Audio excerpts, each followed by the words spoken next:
everyone, good afternoon sa lahat. Nandito ako ngayon para isiwalat ko ang lahat ng kalukuhan ni Romualdez tsaka si Saldico at si Bongbong Marcos. Kasi ang dami natin mga mahirap dito, walang pambili ng pagkain at walang pambili ng mga nabikat na matawas na wala. Alam ba ninyo kung bakit? Inubos nila ang pera nila. Masasabi ko ba? Wala na akong masasabi kundi si Marcos at si Romualdez, mananagot sila sa lahat ng mga ginagawa nila. Pag nanakaw nila pera sa mga taong bayan, ang pera natin na sa kanila. Imagine, ang malita ang ginagawa nila pera natin yun. Yan ang kailangan babawiin natin. At ngayon, ang pananawagan ko, wala ko ibang masasabi, kundi ang hiliin ko kay Marcos at yung mga bababa na sa Marcos resign! Hindi ka namin kailangan sa buhay namin! Babaho ka sa tae! Ngayon din, nadalhin mo, palabas kayo ng asawa mo si Lisa Ganet! Kasi kayo talaga, magkamapamilya yan ang gagawa ng lahat ng kalukuhan na ito. Ganon din sa kay Romualdez, naglaki ang tiyan mo. Yung pera sa tiyan mo yata, yung kalaking tiyan mo buhaya, pera namin yan! Ibalik mo sa amin yan! Kahit saan ka magtago, sa ilalim ng lupa, o kayo-kain ka namin, gago ka! Wala kang pindang tao at si Saldico. Pati yung anak niya, i-flake siya lang ng kayamanan niya. Pati ang bahay, pati yung mga pera nila. Imagine kung kumain sila, tausan, tapos tayo. Wala na tayong tulugan, wala na dyan pamilang pagkain. Gutom! Sansanan tayo. Yun lang po ang masasabi ko. Dapat po, sa ngayon, mga taong bayan, magkakaisa tayo. Kasi po, kung hindi tayo magkakaisa, hindi natin mabawi ang Malacanang. Babawiin natin yan! Kasi atin yan ang Malacanang! Hindi sa kanya yan! Atin yan, taong bayan! Kailangan natin babawiin! Wala kang karapatan mag-upo dyan, Marcos! Amin yan, babawiin. Nag-isa ka lang! Taong bayan ang paupo dyan! Taong bayan ang magpapaw sa iyon, kaya taong bayan din ang babawi. Kami doon! Isa na ako doon! Ako si Carlos Blanc! Hanapin mo na ngayon! Papatayin mo man ako, pabarinin mo man ako, hindi ako natatakot. Mabuti pang mamatay ka sa magtiis ka na walang kain, walang tulugan, walang bahay. Tayo para sa amin, kinuha ninyo lahat. Mga animal, hayop. Kung may hayop man, mabuti pang ang hayop mabait tulad ng mga aso, tulad ng mga daga, tulad ng mga meow. Lumalapit pa yan sa tao. Pero kayo mga hayop, wala! Animal! Kayo sugla sa animal! Hayop! Yan lang yung masabi ko sa iyo, Marcos! Bababa! Resign! Now! Hindi ka namin... Marcos resign! Marcos resign! Marcos resign! Marcos resign! Hayop! Animal! Hayop! Yan lang! Maraming salamat, everyone! Ito ako magsalita, medyo muna ako sa mga kasamahan nating mga pulis na nandito. Sa mga pulis, mga sundalo, mga alagad na nandito. Magandang hapon sa ating lahat. Galing ako sa Negros hanggang sa Cebu, hanggang sa Davao, hanggang nakarating ako ngayong araw dito. Sa tingin ko, oras na siguro ito na magkaisa ang taong bayan. Number one, tayo mga maliliit, inaapakan na ng gusto nito mga hudas na ito. Ako, bihira akong lumabas. Bihira rin ako magsasalita sa media. Dahil tinitingnan ko kung kaya pa ba nila baguhin yung mga sarili nila. Pero sa pananawagan na mag-resign sa sobrang kapal ng mukha, mukhang hindi na makikinig yan sa pag-resign. Maghihintay yan siguro na kalat-karing papunta palabas ng palasyo. Ito, nag-umpisa tayo noong September 21 na pinangunahan natin sa Liwasan, Bonifacio, at isa sa kasamahan natin sinampahan ng kaso. Hindi ako na walang bahala doon kung ano man ang gusto nilang gawin. Sino ang lalaban sa bansa natin kung tayo mananahimik lamang sa tasyong tabi? Tayo mga driver, conductor sa buong bansa, tayo ang pinakamarami. Tayo ang nagsiservisyo sa kanila para mayatin sa bahay nila. Araw-araw natin silang siniservisyuhan.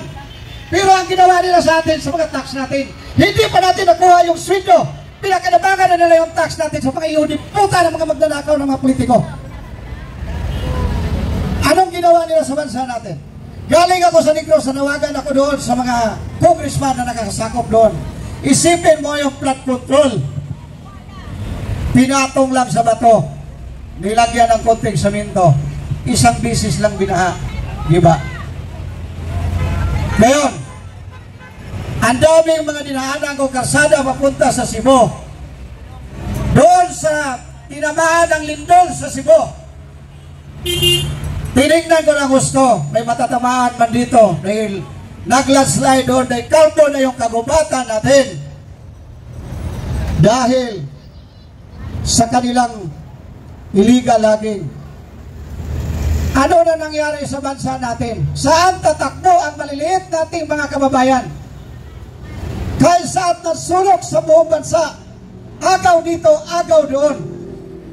Kawawa itong mga maliliit nating kababayan na hindi kayang kumuha ng abogado. Inaagawan na ng karapatan.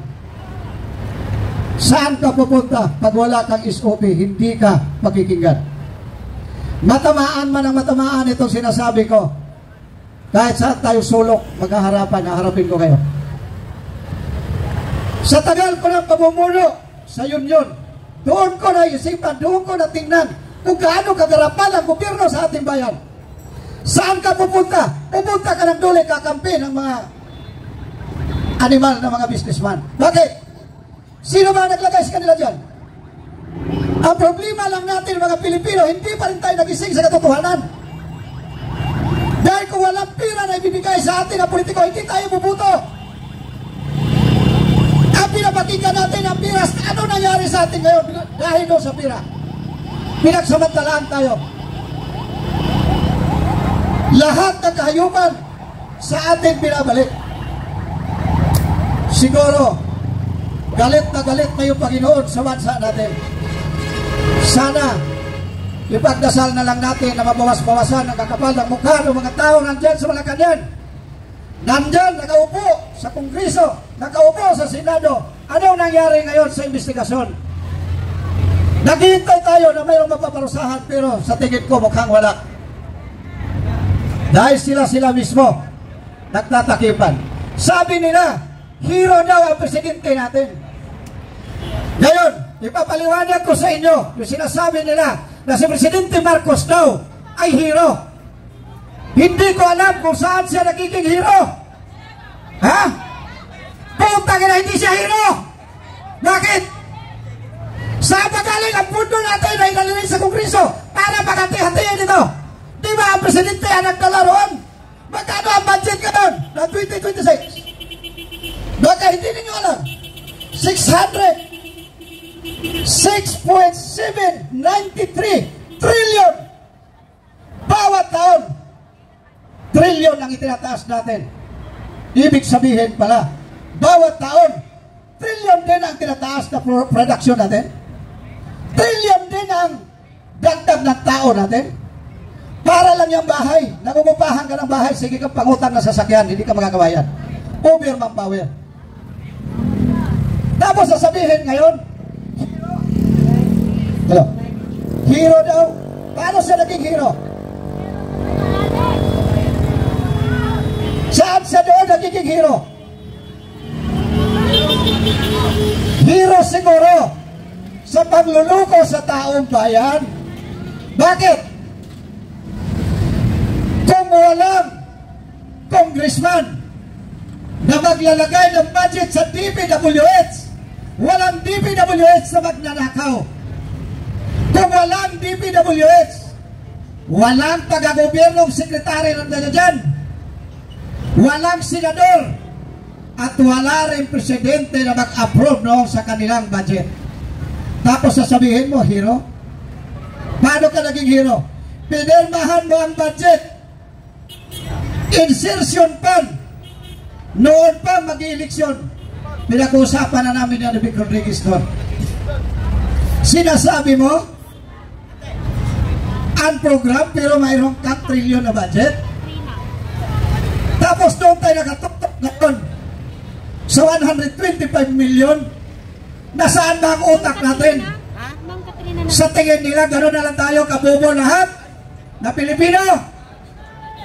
Ha? Hindi tayo adik. Tayo ay matitino. Tayo ay lalaban para sa kinabukasan ng ating bayan. Hindi tayo mananahimik lamang para magsamantalaan ang kinabukasan ng ating mamamayan.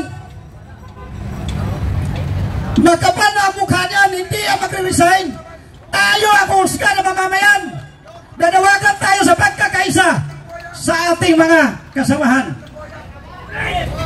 Oras na magkakaisa. Ako, nag-iisa ko naglalakbay kung saan-saan. Hindi ako takot kung ano mang mangyayari. Sino ang lalaban nito? Hanggang saan tayo dadalhin sa kahayupan ng ating gobyerno? Kayo, papayag ba kayo? Yung mga batang mga maliliit, ninanakaw na nilang kinabukasan yan. Nilalagyan na ng utang yan na wala pang kamuhang-muhang.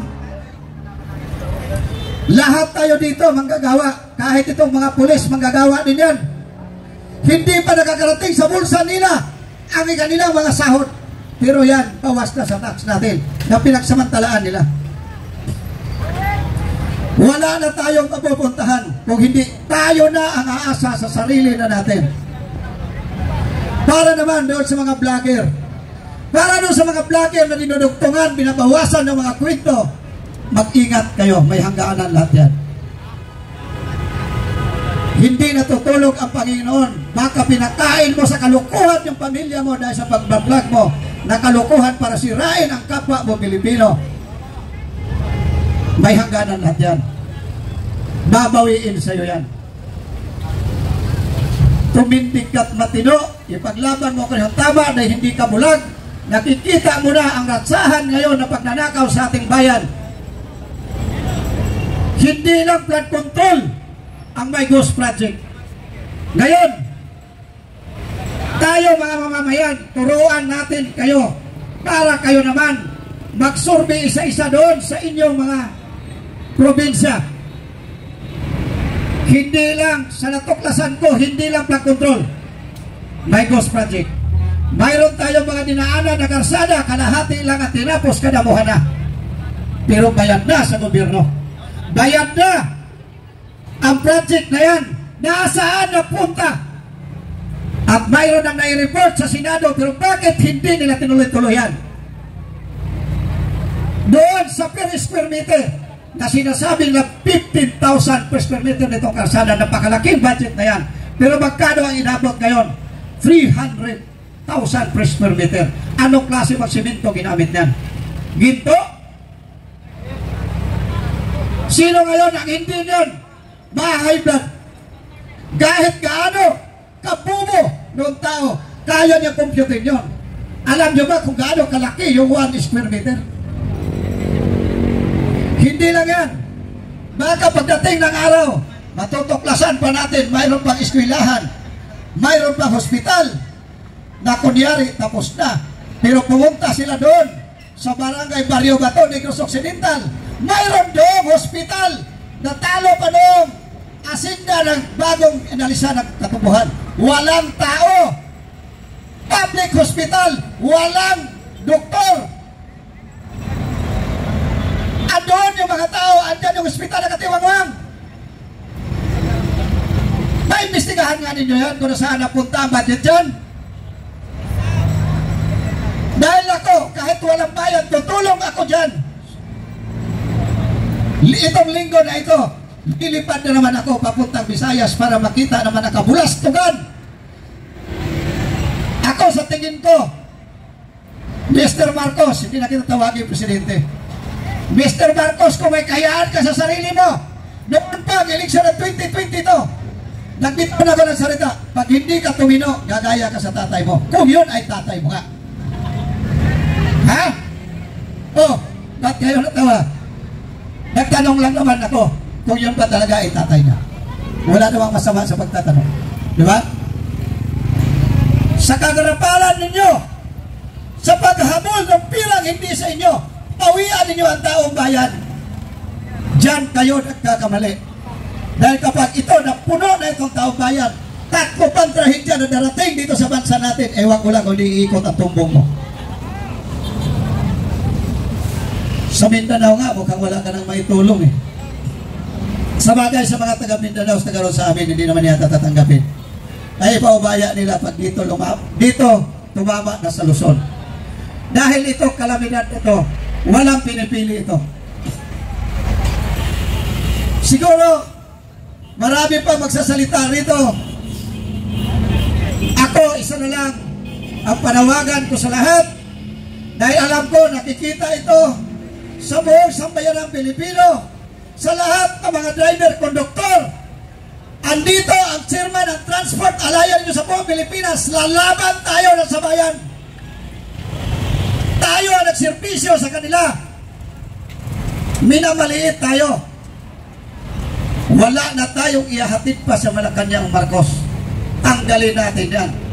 Kung sakali na mayroon mang eleksyon, kung hindi natin siya ma-remove ngayon, yan ang panawagan ko sa ating lahat. Magkakaisa tayong lahat. Tanggalin lahat ang makurap. Palitan natin ng mahihirap na politiko na kilala natin na lalaban para sa karapatan ng bayan. Maraming salamat. Magandang hapon sa ating lahat. Ano kahirap ang isang pambansang Pilipinas at ninumang presidente na nakikita natin kung sino talaga ang nagmamahal sa Pilipino. Okay? So pinapanawagan ko lang lahat sa lahat ng mga OFW also in Europe, USA, or in everywhere in this world. Okay? I'm calling everyone and almost all the Filipino people na kailangan natin pababain yung administrasyon ni Marcos. Kasi nanuman. Bakit? Kasi po, hindi lang milyon ang perang ninakaw sa kaban ng bayan, but it's almost 4 trillions of money. So kawawa naman tayong mga mahihirap. Kaya nga, pabalik-balik pa rin ako sa ibang bansa kasi ang Pilipinas wala pa rin. Lalo na pang nagbabaha, wala pa rin. I think it's better to siguro na mag-resign na lang siya, no? Tayong mga Pilipino, kahit sa amang sulok ng mundo, kailangan natin magtulong-tulungan. Hindi po natin kailangan mag-away. We need to peace, we need to unite in all over the world. United! Yun ang sinasabi nilang united. It means united. Sa buong mundo, tayong mga Pilipino, magkaisa, magtulungan at hindi away. We need is in peace at kailangan natin mamuhay ng maayos. Nakikita natin po yung mga politiko po. Ano? Hindi lang naman milyon ang kinukuha nila. Sa lahat ng mga politiko, si Romantis man o si Marcos, I think yun is siguran already. Kailangan mong bumaba. Hindi ka makakatulong sa mga samahang bayan ng Pilipinas. Kaya kailangan mo na lang talagang bumaba. You need to resign now. Bumaba ka na lang. Okay po, salamat po.